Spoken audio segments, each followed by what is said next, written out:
Shri Harikrishna Heights इथं अत्यंत वाजवी दरात 25 एमिनेट्स आणि प्रशस्त पार्किंगसह 2 आणि 3 BHK रेडी पोझिशन फ्लॅट्स उपलब्ध। बुकिंगसाठी संपर्क पार्श्वनाथ प्रोजेक्ट 9090 78 78 33।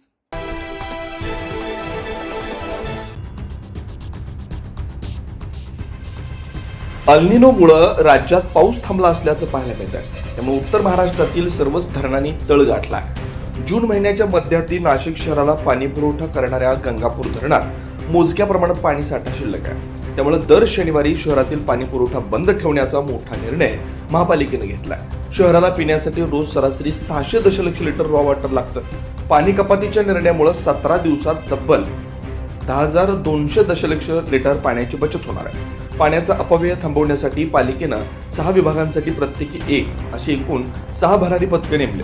प्रत्येकी पाणी वाया घालवणाऱ्यांना जागेवरच या पथकाकडून दंड केला जाणार आहे। गंगापूर आणि मुकणे धरणातून 78 दिवस पाणी पुरवण्याचं नियोजन पालिका प्रशासनाला करावं लागणार आहे। मात्र धरणातील आरक्षित पाणी साठा कमी झालाय। त्यामुळे शहरात जून व जुलै महिन्यात प्रत्येक शनिवारी पाणी पुरवठा होणार नाही। या 1 दिवसाच्या कपातीमुळे महापालिकेला दिवसाला लागणाऱ्या 600 MLD पाण्याची मोठी बचत करता येणार आहे।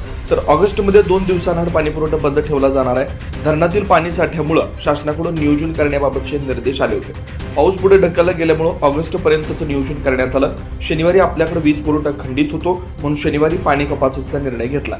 नागरिकांनी पाण्याचा अपव्यय टाळावा व जपून पाणी वापरावं असं आवाहन नाशिक महापालिकेच्या महापौर हिमगोरी आडके यांनी केलंय। त्यामुळे नाशिककरांनो, जून आणि जुलै महिन्यात पाणी कपातीचं सावट असल्यामुळे पाण्याचा वापर जपून करा। 9 न्यूज महाराष्ट्र ब्युरो, नाशिक।